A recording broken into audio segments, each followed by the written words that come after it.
विद्यार्थियों, आपके पाठ्यक्रम में व्याकरण का एक महत्वपूर्ण भाग है विराम चिन्ह, वो सम्मिलित है।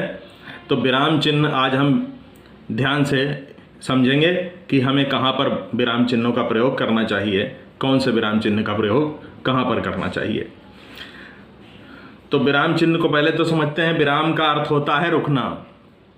भाषा के लिखित रूप में इसके लिए कुछ संकेतों का प्रयोग किया जाता है, और जबकि बोलते समय कुछ ठहराव लिया जाता है या हाथों और आँखों के माध्यम से व्यक्त किया जाता है इन विराम चिन्हों को। तो लिखते समय विराम चिन्हों का प्रयोग अति महत्वपूर्ण है। विराम चिन्हों का क्या महत्व है? तो विराम चिन्हों के प्रयोग से भाषा के अर्थ की अभिव्यक्ति में स्पष्टता आ जाती है। विराम चिन्हों के प्रयोग से भाषा के अर्थ की अभिव्यक्ति में स्पष्टता आ जाती है और कथन प्रभावपूर्ण बन जाता है। अनेक स्थानों पर इनके गलत प्रयोग से बात का अर्थ ही बदल जाता है। अब बात का अर्थ कैसे बदल जाता है? जैसे ये पहला वाक्य है, रोको मत जाने दो, रोको मत जाने दो। तो यहाँ पर रुकने के लिए कहा गया है। क्या कहा गया है? रुकने के लिए, रुकने के लिए ये वाक्य कहा गया है। और फिर दूसरा वाक्य है, रोको मत जाने दो, रोको मत जाने दो। तो यहां पर जाने के लिए कहा गया है।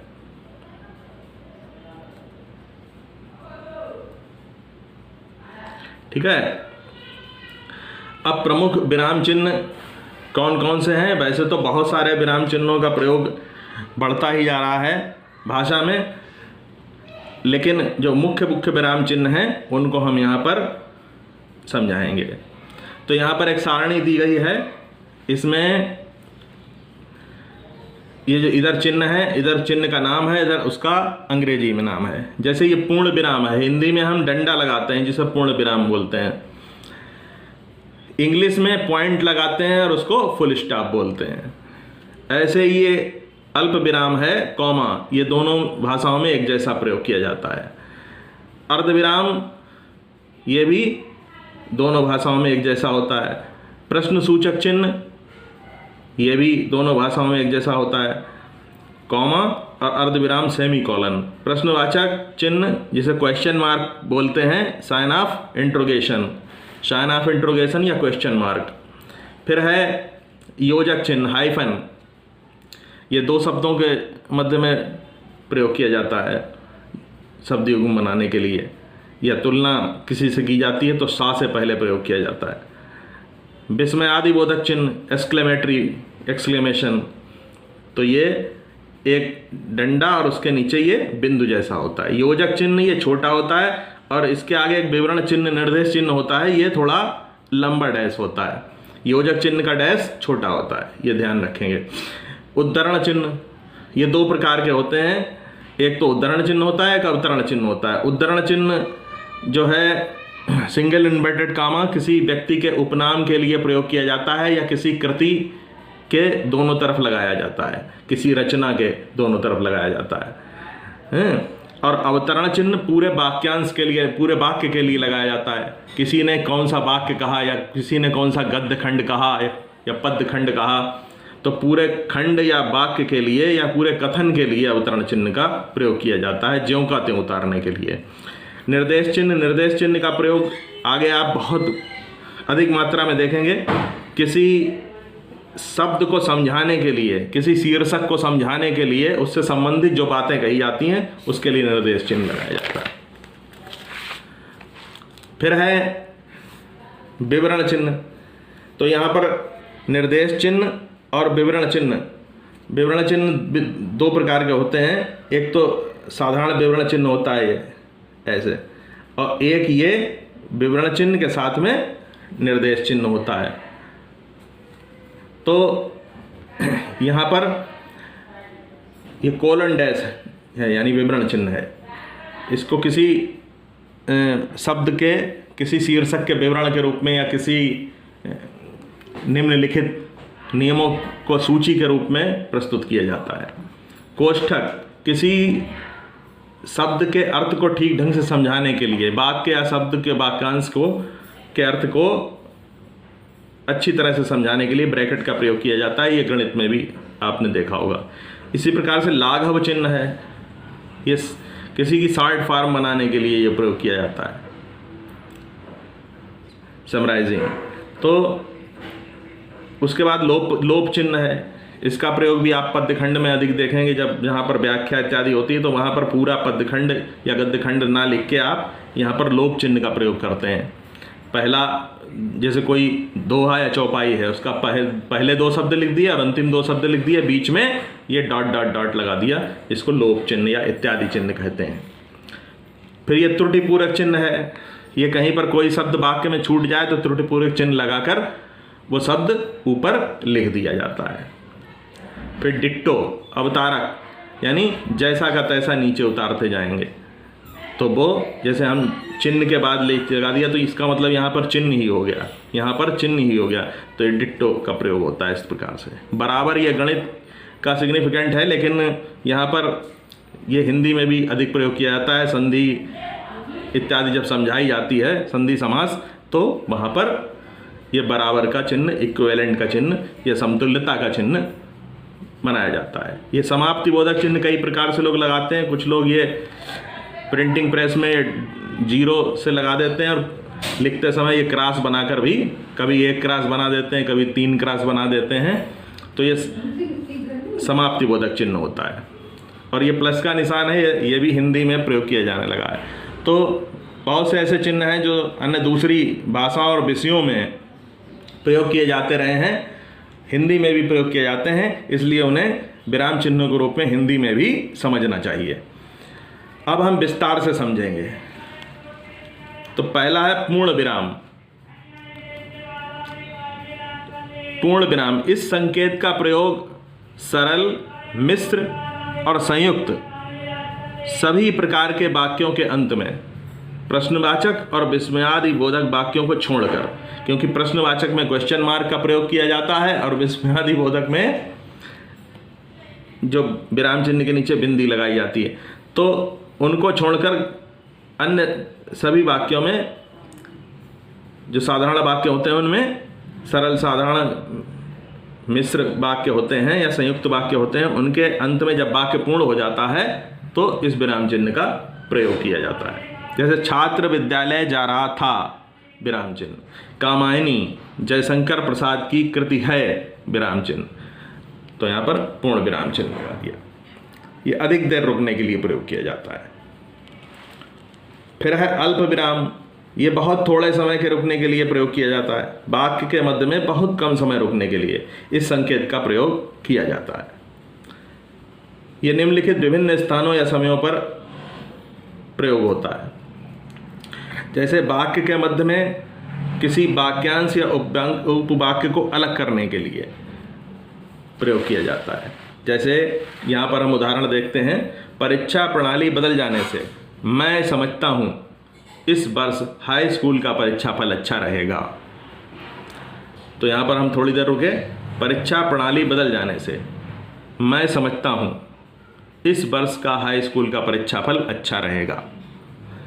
ऐसे ही एक शब्द या वाक्यांश की पुनरावृत्ति होने पर, चलो भाई चलो, बहुत देर हो गई, भागो भागो, आतंकी आ गए हैं। तो यहाँ पर इस प्रकार से ये अल्प विराम का प्रयोग हो रहा है।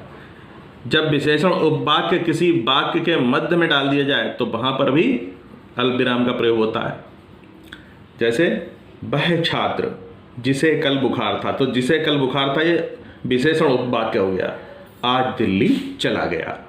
वह छात्र जिसे कल बुखार था आज दिल्ली चला गया। तो जिसे कल बुखार था ये विशेषण उपवाक्य है, इसके पहले और अंत में दोनों तरफ अल्प विराम का प्रयोग किया गया है। संबोधन के उपरांत, यहाँ आओ बेटा, देखो ये है, ठीक है। तो संबोधन के उपरांत भी प्रयोग किया जाता है। संबोधन के उपरांत कभी कभी एक्सक्लेमेटरी वर्ड भी प्रयोग किया जाता है जब उसको बुलाने के लिए होता है, और यहाँ पर वैसे संबोधन के लिए अल्प विराम का प्रयोग भी अधिक होता है। हाँ या नहीं के पश्चात, नहीं मैं ऐसा नहीं करूँगा, हाँ मैं ऐसा कर दूँगा। तो इस प्रकार से हाँ या नहीं के पश्चात भी अल्प विराम प्रयोग किया जाता है। पत्रों में सेवा में के बाद, सेवा में श्रीमान प्रधानाचार्य जी, सेवा में श्रीमान बैंक प्रबंधक जी, सेवा में श्रीमान सभापति जी, तो इस प्रकार से सेवा में और जो भी पद है उसका नाम आगे लिख दिया जाता है। तो यह सेवा में के बाद पत्रों में अल्पविराम का प्रयोग किया जाता है। फिर आता है अर्धविराम। ये अल्प विराम से थोड़ा अधिक समय रुकने के लिए, पूर्ण विराम से कम और अल्प विराम से अधिक ठहराव के लिए इसका प्रयोग किया जाता है। जैसे वह क्या करता है मुझे ज्ञात नहीं। आपकी इच्छा, रुकना चाहें तो रुकिए, आपकी इच्छा, रुकना चाहें तो रुकिए। प्रश्नवाचक चिन्ह, तो जिस वाक्य में प्रश्न पूछने का भाव प्रकट होता है उसके अंत में प्रयोग किया जाता है। जहां पर यह प्रयोग किया जाता है वहां पर फिर पूर्ण विराम का प्रयोग नहीं किया जाता। तो प्रश्नवाचक चिन्ह जो है, जहां पर प्रश्न होता है कोई या पूछने का भाव होता है वहां प्रयोग किया जाता है। जैसे तुम्हारा क्या नाम है, आप क्या कर रहे हैं, प्रोफेसर साहब और गरीब, ये प्रश्न किया गया है कि क्या प्रोफेसर साहब भी गरीब हो सकते हैं। समय की गति को कौन रोक सका है, यहां पर प्रश्नवाचक चिन्ह का प्रयोग किया गया है।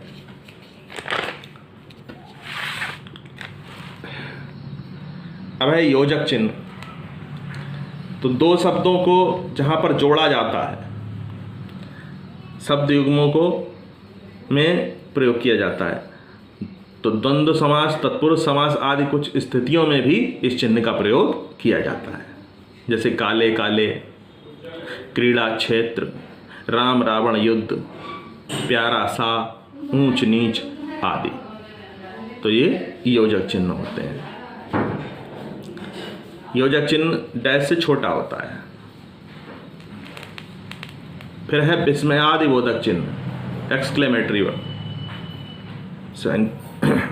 तो विस्मयादिबोधक चिन्ह यानी आश्चर्य यहां पर प्रकट किया जाए। विस्मय आदि, विस्मय आदि, विस्मय, हर्ष, शोक, घृणा, संबोधन आदि में। तो आश्चर्य, शोक, हर्ष, घृणा आदि भाव प्रकट करने के लिए इस संकेत का प्रयोग किया जाता है। ये डंडा है, नीचे ये बिंदु लगा हुआ है। आहा, कितना भव्य महल है, अरे तुम आ गए, वाह मजा आ गया, ओह ये क्या हो गया, छी कितनी बदबू आ रही है। तो इस प्रकार से ही ऐसे वाक्यों में प्रयोग किया जाता है। फिर है उद्धरण चिन्ह। तो इसका प्रयोग साहित्यकार आदि के उपनाम, लेख आदि में करते हैं। जैसे कुरुक्षेत्र नामक कृति दिनकर जी की है।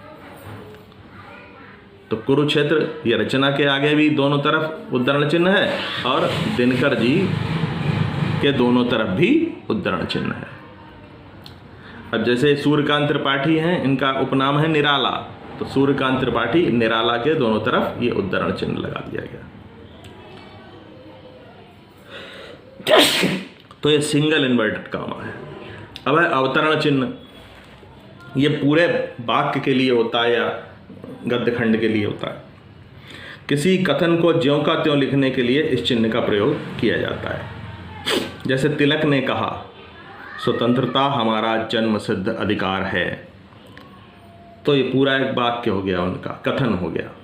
सुभाष ने कहा, तुम मुझे खून दो मैं तुम्हें आज़ादी दूंगा। तो यहाँ पर ये देख रहे हैं दो डबल इन्वर्टेड कामा लगाए गए हैं, दोहरे चिन्ह लगाए गए। इसके बाद है विवरण चिन्ह। तो नाटक आदि में संवाद से पूर्व ये इसका प्रयोग होता है। जैसे कृष्ण कह रहे हैं, काम क्रोध और लोभ नरक के द्वार हैं। या रावण कह रहा है, अंगद तू ही बाली का पुत्र है। तो इस प्रकार से यहाँ पर ये विवरण चिन्ह का प्रयोग किया गया है।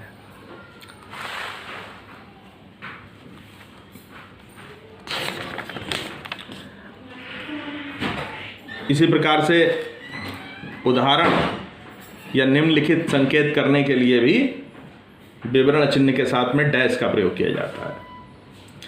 आज बैठक में निम्नलिखित बिंदु थे, गति के नियम। तो जो बिंदु हैं उसके आगे लिख दिए जाएंगे 1 2 3 4 डाल के, और गति के नियम 1 2 3 4 डाल के लिख दिए जाएंगे। अब है निर्देश चिन्ह या डैश। किसी वाक्यांश या शीर्षक से संबंधित विचार समझने के लिए, समझाने के लिए अथवा विवरण देने के लिए इसका प्रयोग किया जाता है। जैसे आधुनिक काल 19वीं सदी के मध्य से अभी तक जितने भी आपने देखे उसमें ये इसका प्रयोग किया गया। तो आधुनिक काल 19वीं शताब्दी से मध्य से अब तक का समय हिंदी साहित्य में आधुनिक काल है। तो आधुनिक काल का यहाँ पर विवरण दिया गया है या आधुनिक काल के बारे में बताया गया है।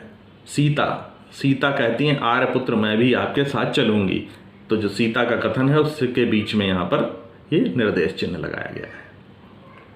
यहाँ पर जैसे कि निर्देश चिन्ह लगाया गया है तो यहाँ पर विवरण चिन्ह भी लगा सकते हैं, जो बिंदु वाला। तो दोनों तरह का प्रयोग हो रहा है।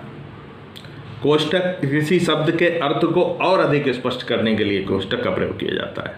जैसे खालसा पंथ के प्रवर्तक गुरु गोविंद सिंह ने मुगलों से निरंतर संघर्ष किया। तो खालसा पंथ के प्रवर्तक कौन थे, अगर किसी को नाम नहीं पता है तो यहाँ स्पष्ट कर दिया गया है, गुरु गोविंद सिंह।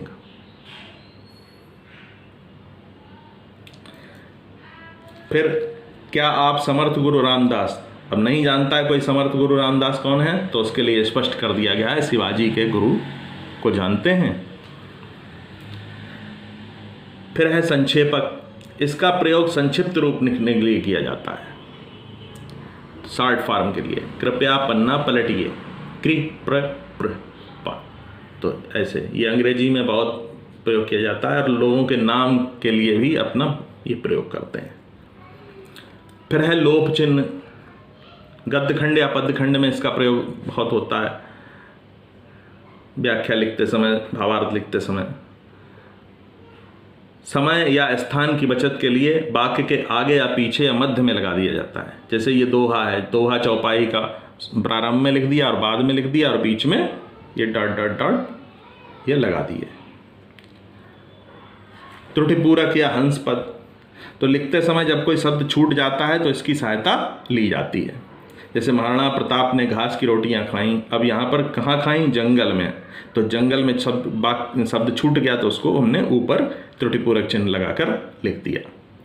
और अगर नीचे लिखेंगे तो ये त्रुटिपूरक चिन्ह उल्टा हो जाएगा इस प्रकार से, तो नीचे लिख देंगे। ठीक है, तो इस प्रकार से आपने प्रमुख 14 है विराम चिन्हों के बारे में समझा। इसके अतिरिक्त और भी चिन्ह हैं, जैसे ये मैंने आपको पहले ही बताया था, ये जो सेम शब्द को नीचे उतारने का संकेत है, ये बराबर का संकेत है। ये समाप्ति बोधक, गद्य खंड या पाठ समाप्त होने पर या कार्य समाप्त होने पर या पूर्णता का सूचक है ये दोनों चिन्ह। ये ऐसे भी लिख सकते हैं, ऐसे भी लिख सकते हैं, और ये क्रॉस 3 लगाकर भी लिख सकते हैं। और ये प्लस का चिन्ह है, ये भी हिंदी में प्रयोग किया जा रहा है। तो इस प्रकार से आज आपने ये विराम चिन्हों के बारे में विस्तृत जानकारी प्राप्त की, और मैं समझता हूँ इससे आप काफ़ी कुछ समझ गए होंगे, और आप पुस्तक का अध्ययन करेंगे तो और अधिक आपको अच्छी तरह से समझ में आ जाएगा। आज के लिए इतना ही।